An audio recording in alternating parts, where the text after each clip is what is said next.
On the day of 30th of May 1972, it was a beautiful and sunny spring afternoon.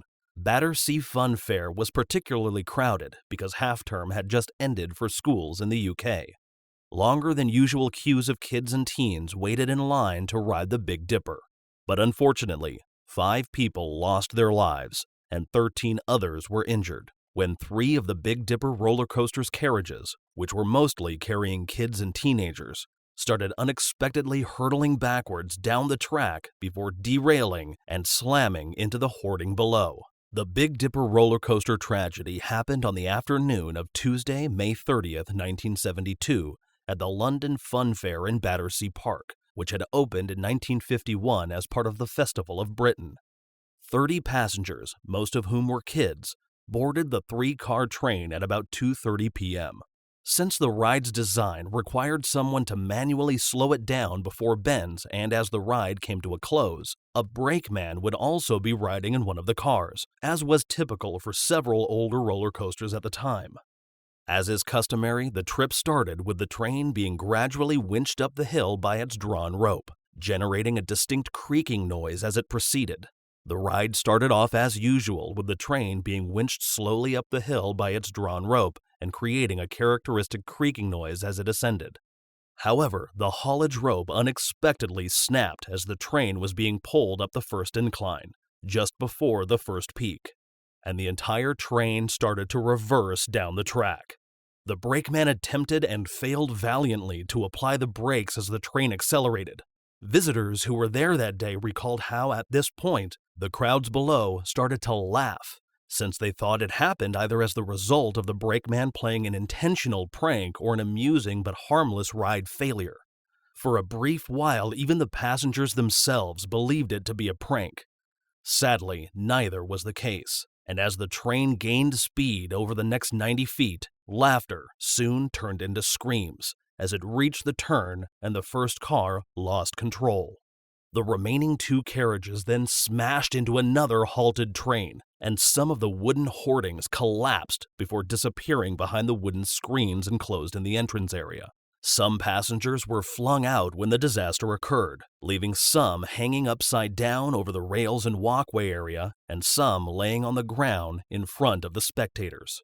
The front carriage was still about 15 meters off the ground and had crushed the carriages behind it, but it had been comparatively unharmed. One of the 15-year-old passengers on this carriage was startled and disoriented, so she ran for the wooden stair and handrail to regain her composure. She started yelling that she wanted to get off when she first saw her pal being coated in debris. Unfortunately, as she moved to assist the child, the structure collapsed beneath her feet, causing the girl to fall to her death. As witnesses tried to save those who were pinned beneath debris and the remains of the other passengers, the majority of whom were children and teenagers, the scene swiftly descended into full mourning. Tragically, 5 kids lost their lives overall, 3 at the spot and 2 more later in the hospital, and another 13 were hurt. Surprisingly, even as rescuers tried to liberate victims trapped in the rubble, the Funfair rapidly returned to normal as tourists continued to line up for rides and pop music blared from the park's speakers. Everyone's immediate concern following the incident was, how could such a tragic catastrophe occur and who was responsible? But no one seemed to have any solutions in the days following the disaster. Not even the individuals in charge of the roller coasters themselves, who were careful to underline that the Big Dipper underwent monthly inspections by a certified engineer.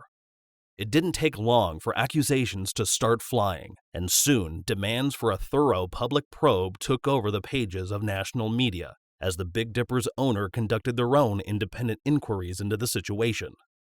By February 1973, a trial was underway with manslaughter charges brought against the ride manager, James Hogan, and the engineer in charge of inspecting it, Frank Etches. The results of the trial would astound the country. The inspectors who were part of the investigation discovered 66 faults in total, 18 of which were in the structure's support, and concluded that almost every aspect of the ride was flawed. The ride actually served as a death trap. So that we can appreciate exactly how much of a show this actually was, Let's quickly go over the major contributing aspects. The haulage rope's poor condition, which had broken during the incline, was the primary contributing reason. Additionally, it was discovered that the rope was only half inserted into the grasping mechanism needed for it to function properly. The inadequately maintained safety equipment was the second contributing element. These kinds of roller coasters had arresters, also called dogs, that could be deployed as brakes if a train started to go backward down a hill. There should have been 8 of these dogs on the Big Dipper. Why then did they fail? 4 arresters were first discovered to be missing. 3 of the 4 remaining arresters were discovered to be malfunctioning. Therefore, just 1 functional arrestor was present at the time of the accident. Unsurprisingly, the train's weight as it sped backwards caused that arrestor to break. The structural work's terrible condition was cited as the third contributing reason. Significant rot and excessive algae growth were discovered in 5 different locations, where one of the engineers had slid while doing their examinations. The small girl had been flung out of the train on this faulty walkway and had fallen through. The train's hauling track's unbalanced alignment was the 4th contributing case. This was what started the train disaster that threw the passengers out of the cars.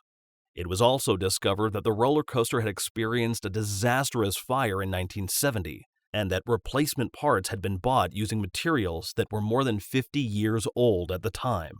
Additionally, the defense attorney, Henry Powell, asserted that the roller coaster workers were only untrained teenage males. An ex-employee of Big Dipper would testify that both management and staff engaged in drug and alcohol use while at work, and that a very identical occurrence had really occurred the year before. The structural engineer and the ride manager were both found not guilty in 1973.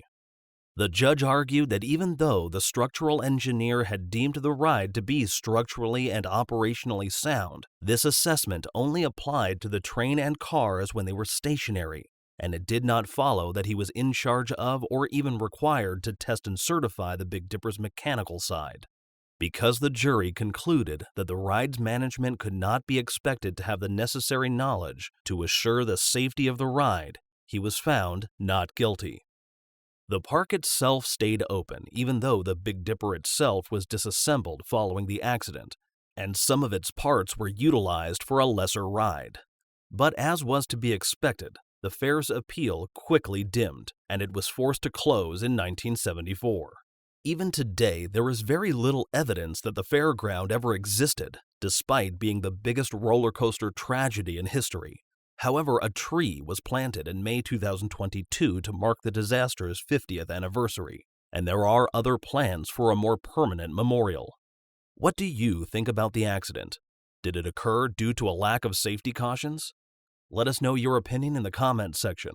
For more similar content, do not forget to like, share, and subscribe to our channel. Thanks for watching.